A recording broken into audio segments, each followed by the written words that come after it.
بسم اللہ الرحمن الرحیم۔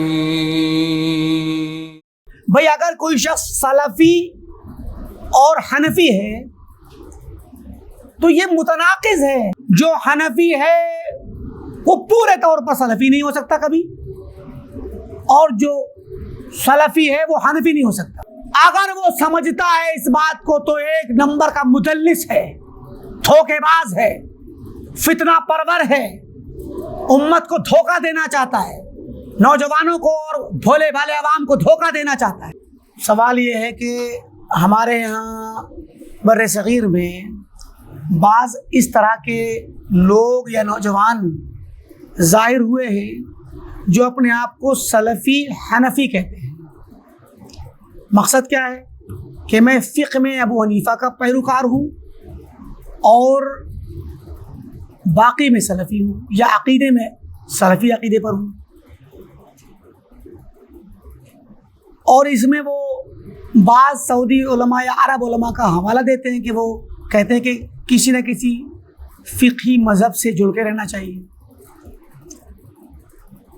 تو پہلی چیز تو یہ ہے کہ صرف حنفی نہیں بلکہ بعض لوگ ہمارے یہاں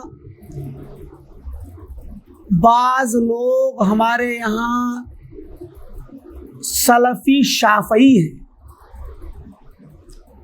اور دکھ کی بات تو یہ ہے کہ بعض کوکن کے شافعی علم حاصل کر کے سلفی ادارے میں پڑھ کر کے مدینہ جا کر کے اور وہاں سے بی اے اور ایم اے اور ماجسٹر اور پی ایچ ڈی کر کے بھی واپس آ گئے، بلکہ عقیدے سے کر کے آ گئے، اس کے باوجود وہ سلفی اور شافعی ہیں۔ تو یہ لہر تھوڑی سی نئے انداز میں آ گئی، ورنہ یہ چیز پائی جا رہی ہے۔ بھئی اگر کوئی شخص سلفی اور حنفی ہے تو یہ متناقض ہے۔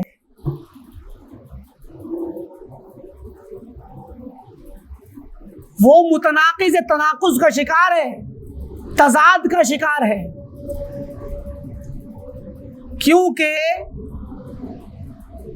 سلفی حنفی، جو حنفی ہے وہ پورے طور پر سلفی نہیں ہو سکتا کبھی، اور جو سلفی ہے وہ حنفی نہیں ہو سکتا۔ کیوں؟ کیونکہ حنفی کہنے سے مراد یہاں پر ہے کہ میں فقہ میں امام ابو حنیفہ کا مقلد ہوں۔ تو جب امام ابو حنیفہ کا مقلد ہوگا اور حنفی مذہب کو اپنائے گا تو حنفی مذہب پورے طور پر کتاب و سنت کے دلائل کے ساتھ میل نہیں کھاتا۔ بے شمار مسائل ہیں فقہ حنفی کے جو قرآن کے اور سنت کے، خاص کر سنت کے خلاف ہیں، کتاب و سنت کی فہم کے خلاف، صحابہ و سلف کی فہم کے خلاف۔ تو پہلے نمبر نصوص کے خلاف ہیں، اور نصوص کے ہی خلاف نہیں، سلف کی فہم کے خلاف ہیں۔ بہت سارے مسائل ہیں، اس کی تفصیل کا یہ وقت نہیں۔ تو اب جب وہ شخص خود کو حنفی کہے گا تو قرآن و سنت کے خلاف جائے گا اور سلف کے خلاف بھی جائے گا، تو سلفی کیسے ہوا؟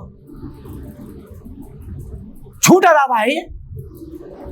اور جب خود کو سلفی کہے گا تو سلفی تو وہ ہے جو کتاب و سنت کو اپنا نصب العین بناتا ہے اور سلف کے طریقے سے اس کو سمجھتا ہے۔ ان سلف میں امام ابو حنیفہ بھی آتے ہیں، کوئی مسئلہ نہیں ہے، لیکن تنہا ابو حنیفہ نہیں آتے، دیگر ائمہ بھی آتے ہیں۔ تو پھر حنفی نہیں رہے گا، وہ سلفی ہوگا تو حنفی نہیں رہے گا، حنفی ہوگا تو سلفی نہیں رہے گا۔ یہ تناقض ہے، خود میں یہ تضاد بیانی ہے۔ ابتدائی بات تو اتنی ہے۔ اگر وہ سمجھتا ہے اس بات کو تو ایک نمبر کا مدلس ہے، دھوکے باز ہے، فتنہ پرور ہے، امت کو دھوکہ دینا چاہتا ہے، نوجوانوں کو اور بھولے بھالے عوام کو دھوکہ دینا چاہتا ہے، چال باز ہے وہ شخص جو چاہتا ہے کہ میں حنفیت کو برقرار رکھوں اور سلفیت کا بھی نام لے کے سلفیت کا جو کھرا پن ہے جو اس کی صاف شفاف شکل ہے اس کو بیلا کر دوں. یہ دونوں سلفی اور حنفی اور سلفی اور شافعی اور ایسی دیگر بھی سلفی اور حنبلی اور سلفی اور مالکی پورے طور پر 100% کبھی بھی اکٹھا نہیں ہو سکتے, کبھی نہیں کر سکتے. سلفی تو اگر وہ رہے گا عقیدے میں اور اعمال کے معاملے میں حنفی ہوگا تو چند ہی مسائل میں وہ صحیح ٹریک پہ جائے گا, باقی مخالفت پہ چلا جائے گا, تو وہ سلف کے منہج سے ہٹ گیا. حتیٰ کہ حنبلی بھی اگر ہے اور فقہ حنبلی کی پورے طور پر پابندی کرتا تقلید کے ساتھ, تو پھر وہ 100% فقہ کے معاملات میں سنت پر نہیں چل پائے گا. کہیں نہ کہیں کچھ مسائل میں بلکہ ان کے بھی ہیں مسائل. تو ہاں اگر وہ یہ کہتا ہے کہ میں اصلاً تو سلفی منہج پر ہوں, کتاب و سنت پر ہوں, سلف کی فہم کے مطابق ہوں اور فقہ حنفی کا پابند نہیں ہوں, بلکہ فقہ حنفی میں سے صرف وہ مسئلے لیتا ہوں جو کتاب و سنت کے مطابق ہیں, اگر یہ کرتا ہے تو طریقہ تو اس کا ٹھیک ہے, لیکن جب وہ نام لے رہا ہے اپنے آپ کو حنفی کا, تو حنفی نام کیوں لے رہے ہیں آپ کی؟ اس لیے کہ فقہ حنفی میں سے جو مسائل کتاب و سنت کے مطابق ہیں وہ جو مخالف ہیں ان کو تولیں گے تو چندی مسائل نکلیں گے جو مطابق آئیں گے, تو پھر آپ حنفی کہاں ہیں؟ تو یا تو وہ شخص یہ نام لے رہا ہے اپنے آپ کو, ایسا بھی ہو سکتا ہے حسن ظن کے طور پہ ہم یہ بات مان لیں کہ ہو سکتا ہے وہ شخص اپنے آپ کو احناف کے درمیان رکھنا چاہتا ہے اور ان کے درمیان تبلیغ کرنا چاہتا ہے, تو ممکن ہے وہ حکمت کے تقاضے میں, حالات کے تناظر میں وقتی طور پر وہ اپنے ساتھ اپنے علاقے کے لوگوں کے سامنے یہ بات کہتا ہو اور وہ چاہ رہا ہو کہ میں حنفی فقہ میں حنفی رہتے ہوئے میں پہلے نمبر عقائد کی اصلاح کر لوں لوگوں کی. تو ممکن ہے ایسے شخص کو وقتی طور پہ خصوصی حالات میں اس کے اپنے سیاق و سباق اور ماحول کے اعتبار سے اجازت دے دی جائے, کیونکہ دعوت کی مصلحت میں انسان کبھی کبھی ایسا کر لیتا ہے. اگر اس لیے کر رہا ہے تو وہ دعوت کی مصلحت اس کے سامنے ہے تو وہ کچھ وقت کے لیے ایسا کر سکتا ہے, یا پھر وہ بہت زیادہ کمزور ہے اور اس کے پاس سنت کی مضبوطی. دیکھا کیا کہا عمر بن عبدالعزیز نے, الاخذ بها قوت علی دین اللہ, سنت کو لینا دین پر طاقت حاصل کرنا ہے.